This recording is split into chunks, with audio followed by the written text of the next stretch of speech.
자, 이제 오늘 경기 브리핑으로 이어가도록 하겠습니다. 먼저 남자부보다 더 빠르게 끝난 여자부에 대한 이야기를 나눠보려고 하는데요. IBK 기업은행과 페퍼저축은행의 맞대결이 있었습니다. IBK 기업은행이 여우형 감독대행 체제에서 연승을 이어가다가 직전 경기에서 이제 도로공사에게 또 풀세트 접전 끝에 지면서 연승이 끊겼는데, 오늘 페퍼저축은행을 상대로 또 이기면서 연패를 막고 승리를 거뒀습니다. 3대0 완승을 거뒀습니다. 네, 오늘 뭐 IBK가 모든 면이 다 압도적이었고, 네. 사실 IBK가 잘한 것도 있지만 페퍼저축은행이 못했다. 너무 못했다. 특히 외국인 선수들이 어쨌든 조이가 16득점, 네. 시마무라가 11득점하면서 뭐 제목을 했다라고 한다면 국내 선수들이 그냥 완전히 부진해 버렸어요. 그러니까 이제 오늘 오랜만에 정세영 감독이 박정아 네. 선발 카드를 내밀었는데 박정아 선수가 또 태생적 한계라고 해야 되나? 리시브 약점이 또 도드라졌거든요. 오늘 정확하게 보낸 거는 2개였는데 그러니까 서브 득점을 3개나 먹으면서 효율이 마이너스가 나왔어요. 그러니까 두 팀의 오늘 맞대결은 킹켈라와 박정아에게 목적타를 몰아주는 건데 누가 먼저 코트를 떠나나였는데 박정아가 먼저 떠나면서 네, 그리고 근데 그것도 있었던 것 같아요. 그러니까 둘 다 리시브가 안 좋은 건 맞는데 킹켈라 옆에는 이명옥이 있고 근데 박정아 옆에는 한다혜가 있는데 두 선수의 리시브 능력 차이가 좀 나잖아요. 한다혜 선수도 오늘 리베로임에도 불구하고 효율이 별로 안 나왔고 근데 이명옥 선수는 뭐 45% 찍었으니까 그 차이가 오늘 경기를 좀 가른 것 같습니다. 그렇죠. 장소영 감독님이 계속 고민을 하는 게 아웃사이드 히터 조합을 어떻게 꾸릴지를 계속 고민을 하고 있는 상황에서 리시브를 먼저 중점을 둘지 아니면 공격을 먼저 중점을 둘지를 계속 고민을 하고 있는 상황이었는데, 사실 지난 경기에서는 박정아 선수가 결장을 했지만 오늘은 박정아 고혜림 조합으로 나가면서 좀 공격력을 그래도 좀 보여줄까 했는데 그 부분이 굉장히 페퍼로서는 좀 가장 치명타가 아니었나 생각합니다. 그러니까 뭐 조금 쓴소리를 하자면 고혜림 선수를 데려온 거는 리시브 좀 잘해달라고 그죠. 데려온 건데 올 시즌 리시브 효율이 20%대예요. 20%. 아까 제가 기록을 확인해보니까 20.93%. 그러니까 통산 리시브 효율이 한 40% 정도 찍어주는 선수인데 네, 올 시즌 너무 안 좋고, 물론 그거는 고혜림 선수만의 문제는 또 아닐 겁니다. 왜냐면은 옆에 있는 정아 언니나 뭐 이렇게 좀 리시브 효율을 좀 많이 넓혀야 되기 때문에 그것도 있을 텐데 지금 박정아 선수와 고혜림 선수가 두 선수가 합쳐서 받는 연봉이 11억이거든요. 그러니까 셀러리 캡에서 꽤 많은 부분을 차지하는데 두 선수가 지금 안 좋기 때문에 페퍼가 좀 약점이 좀 도드라지는 게 아닌가 싶습니다. 그러니까 이게 페퍼저축은행이 선수 구성이 이게 한 명 한 명 이제 놓고 따지고 이게 보면 사실 여자부 7개 구단 중에 가장 불균형한 팀이다라고 보면 맞아요. 그렇기 때문에 잘 될 때, 그러니까 특히 이번 시즌 초반 같은 경우에 시마무라 선수 효과 때문에 그런 불균형이 좀 가려졌던 부분이 있었는데, 그렇죠. 그래서 약간의 착시 효과, 페퍼가 달라졌다라는 착시 효과로 보일 수도 있었는데, 시마무라 선수가 이제 한 바퀴 돌고 나서 어느 정도 파악이 되고 나니까 그 불균형이 그냥 뚫고 나오는 거죠. 그리고 사실 뭐 여자부가 리시브 효율이 뭐 남자부처럼 뭐 40% 후반에서 50% 나오는 게 아니기 때문에 사실 30%대 나오잖아요. 그러면 그 말인즉슨 70% 정도의 공을 2단 연결을 해야 된다는 건데 오늘 박사랑 선수가 2단 연결이 너무 좋지 않았어요. 그러니까 사실 저는 이제는 여자부는 리시브를 잘해야 되는 걸 포기를 했어요. 결국은 이제 세터들이 안 좋은 리시브를 어떻게 연결하느냐의 싸움인 것 같은데 제가 보기에는 그게 지금 페퍼저축은행의 주전 세터인 박사랑 선수가 7개 구단 중에 가장 떨어지는 것 같아요. 근데 그러기에는 여자부 세터들의 몸이 너무 무겁지 않나?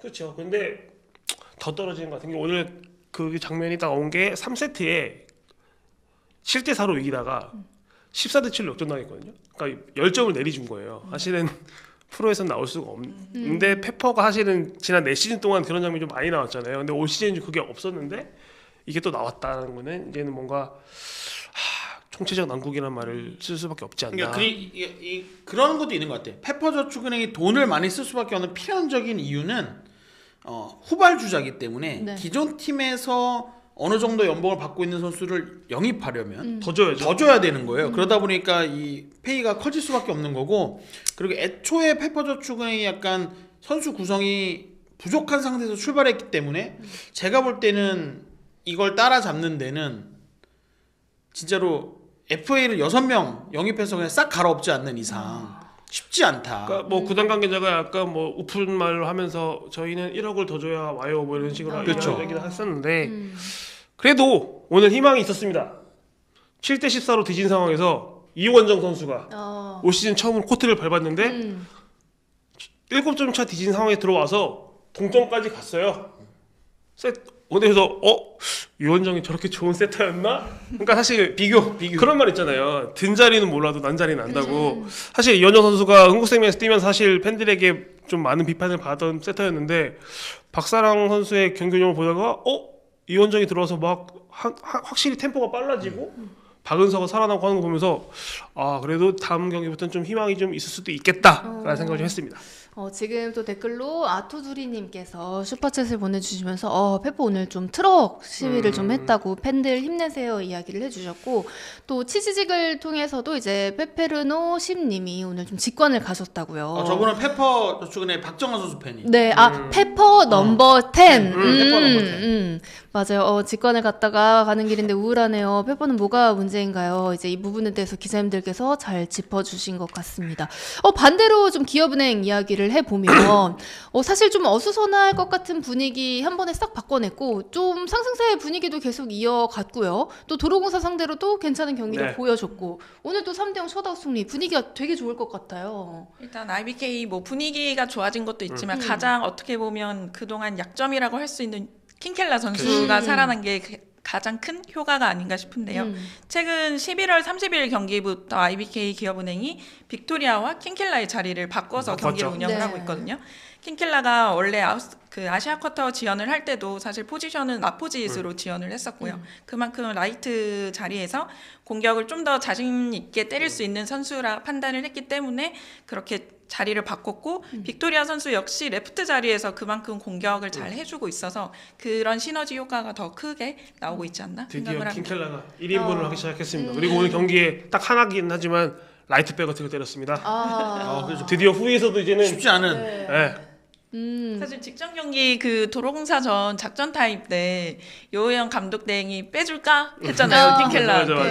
킹켈라가 워낙 또 내성적이고 약간 극아이인 그치. 선수라 그때도 막 동공지진이 일어나는 걸 볼 수 있었는데 그렇게 좀 선수를 좀 키워가려고 많이 노력을 하고 있는 것 같습니다. 네, 좀 어수선할 수 있는 상황이지만 또 새로운 분위기를 좀 많이 만들어 가려는 것 같고 일단 IBK 기업은행이 이제 분위기는 확실히 끌어올렸다 이런 부분에 대해서는 좀 이견이 없는 것 같은데 아무래도 이제 완전 초반에 잘했던 페퍼저축은행이 최근에 연패가 너무 길어지면서 이 부분에 대해서 좀 궁금해하시고 좀 여러 가지 좀 의구심을 갖는 팬들도 참 많이 계신 것 같습니다.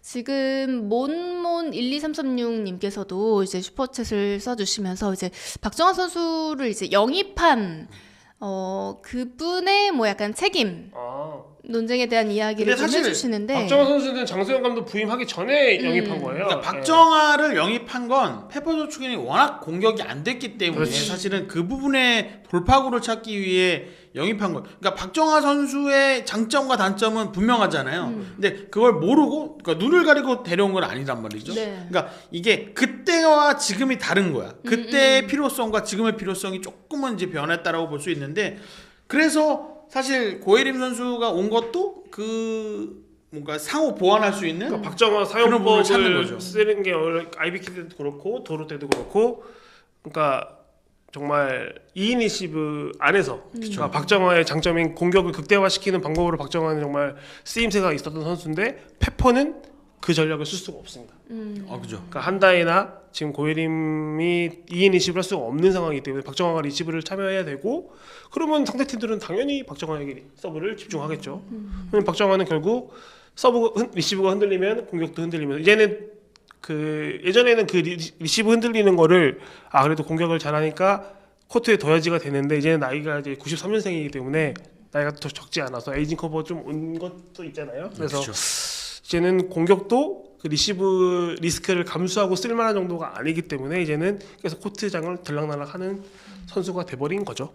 그래서 나는 사실 V리그에서 많은 선수들이 조금 더 이적을 고민을 했으면 좋겠는 거예요. 그러니까 내가 이 팀에서 쓰임이 제한적이라 그래서 다른 팀에 가서도 제한적일 그러니까 생각은 하면 안 돼요. 내가 다른 팀에 가면 오히려 지금보다 더 다른 쓰임에서 많이 코트를 나갈 수 있고 내가 주전이 될 수도 있는 거예요. 근데 내가 지금 제한적인 기회만 받고 있다 그래서 나는 그냥 여기 다른 팀에 가도 크게 다르지 않을 거야 그러고 그냥 주저앉지 않았으면 좋겠어요. 사실 박정호 선수도 보면 도로공사에서 그 당시에 V리그 여자부 최고 공격수였어요. 그러니까 그 역할을 기대하고 사실 넘어간 건데 이게 또 잘하던 선수도 선수 구성이 달라지니까 그만큼 또 안 되잖아요. 그러니까 이게 선수들이 다양한 조합에서 다양하게 기량이 펼쳐질 수 있기 때문에 좀 뭔가 좀 열린 마음으로 이적에 대해서 받아들였으면 좋겠다. 근데 아직도 우리 V리그를 보면 조금 그런 거에 대해서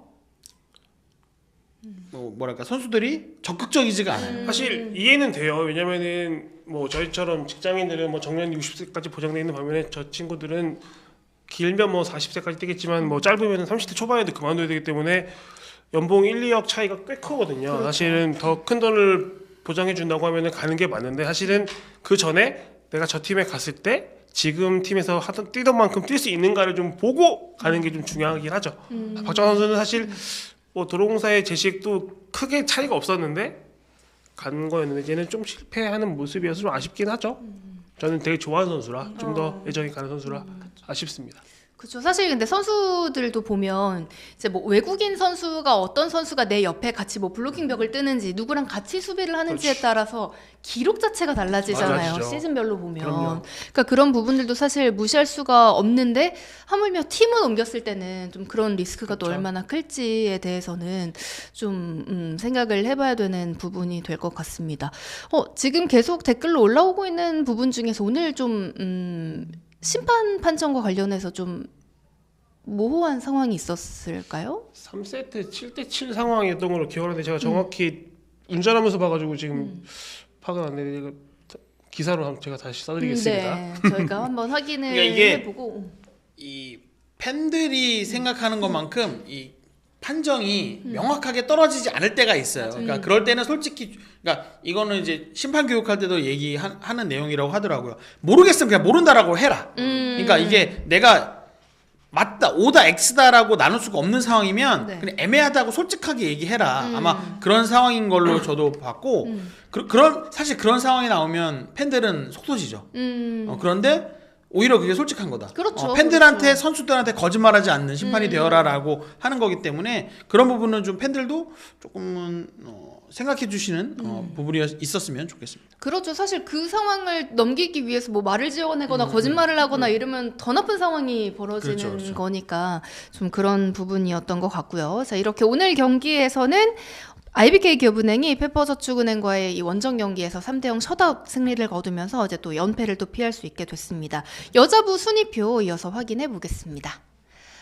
자, 한국도로공사는 연승을 이어가면서 선두자리 굳건히 지키고 있습니다. 승점 35점이고요. 바로 이어서 현대건설도 4연승 승점 29점으로 이 상위권의 흐름이 최근에 상당히 좋다는 걸 확인할 수 있고 그 뒤에는 좀 혼전입니다. 흥국생명, IBK기업은행, GS칼텍스, 페퍼저축은행 순인데 페퍼저축은행은 오늘 경기에서도 이 연패를 끊어내지 못했고요. 최하위에는 정관장이 자리에 있습니다. 그러니까 명이 3위네. 그러니까 IBK가 김원철 감독님이 사퇴하고 나서 7위에서 4위까지 올라왔어요. 네. 그렇죠. 지금 기세면은 뭐 3위도 2점밖에 차이 안 나니까 이제는 제 자리를 찾아가는 거라고 봐야 되겠죠. 사실 저나 오해영 기자나 김효경 기자가 시즌 전망에서 정규리그 1등 할 거라고 다 알겠죠. 네. 그때는 그게 정배는 많았어요. 그치. 네. 그렇죠. 감독님들도 사실 5명이 그러니까. 그렇게 IBK를 1위라고 생각을 우승 했으니까. 후보로. 네. 근데 이소영이 그렇게 다칠 거라고 아무도 예상을 못했거든요. 근데 또 웃긴 건 우리 셋이 다 흥국이 꼴찌할 뻔했는데 지금 흥국이 3등이야. 그래서 그만큼 배구가 지금 혼전이다. 여자부가 혼전이다라고 하면 되죠. 제가 반꿀이어서 그게 아니고 네. 지금 여자부 배구가 지금 그렇습니다. 사실 저도 이실직고를 하자면 네네. 아니 애써 그렇게 할 필요 없어요. 그래 아니야 이시축구 해.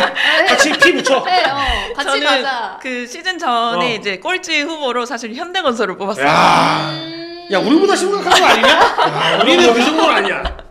반성합니다. 네. 현대건설 지금 2등. 네, 2등. 근데 사실 이범희 편집장님 이것도 이해되는 게 카리도 아팠고 그렇죠. 양효진도 아프고 자스티스도. 정지윤도 아프고 자스티스도 물음표였죠. 그러니까 자스티스도 몽골리그 뛰고 나왔으니까 좀 검증이 안 됐으니까 해서 그랬는데 근데 생각보다 괜찮다. 잘 올라오고 있다. 잘 버티고 있죠. 그래도 뭐 괜찮네요. 플립소리님 말씀대로 이제 흥국 보면 난 새 기자님만 생각이 난다고.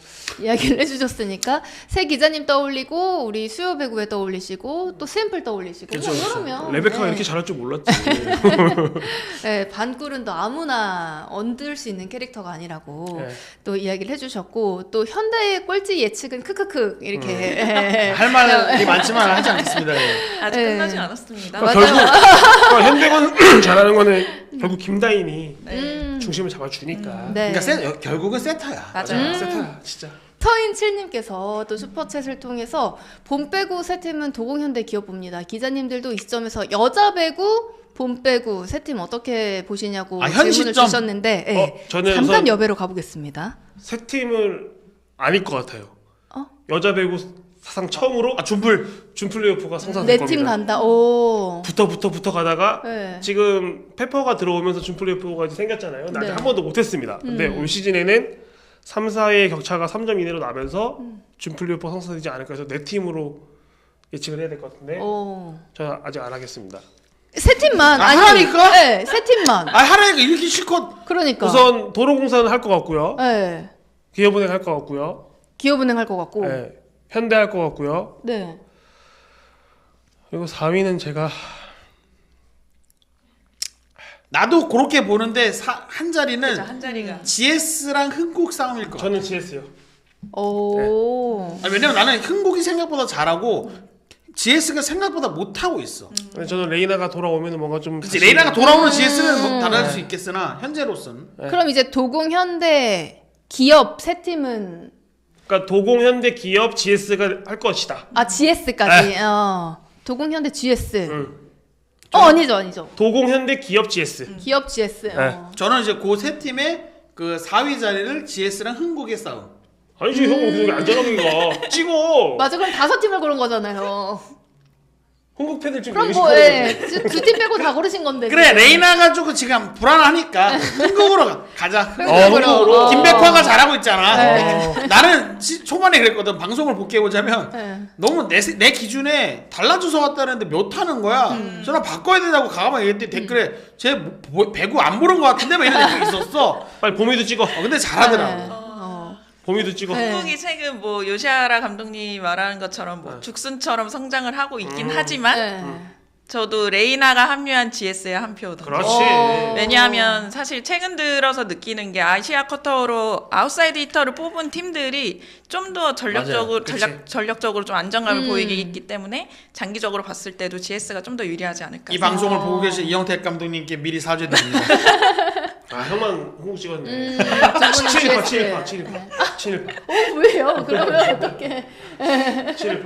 이상하게 몰고 가요. 돌아와. 어차피 이거 하나 더 얘기하고 싶은 네네. 게 황민경 선수가 역대 2호로 맞아요. 서브 득점 맞아요. 400개를 맞아요. 달성했습니다. 박수. 네, 이 얘기를 오늘 하려고 네. 생각하고 있다가 깜빡했는데 맞아요. 황현주 선수에 이어서 네. 두 번째로 그러니까 0809 시즌에 데뷔해서 18년 차인데 두 번째로. 근데 그 399개를 하고 7경기 동안 안 나왔어요. 네. 근데 그 사이에 감독님이 바뀌었고 황민경 선수가 이제 주전으로 뛰지 못하기 때문에 저걸 언제 할까 했는데 오늘 1세트에 서비스를 하면서 400개를 채웠습니다. 맞아요. 모두가 기다리던 모두가 알고 있던 400서브의 네. 기록이었는데 황민경 선수가 드디어 달성을 했고 또 여자 배구에 정말 오랜만에 또 두 번째로 볼 수 있는 또 의미 있는 맞아요. 기록이었기 때문에 실은 황민경 선수가 데뷔 초반만 해도 되게 운동 능력이 좋아서 서브 퀸도 됐었잖아요. 네. 1, 2 시즌으로 기억을 하는데 근데 뭐 무릎도 많이 다치고 수술도 하면서 이제는 그때만큼의 막 강한 서브를 때리지 못하는데 역시 오래 뛰면서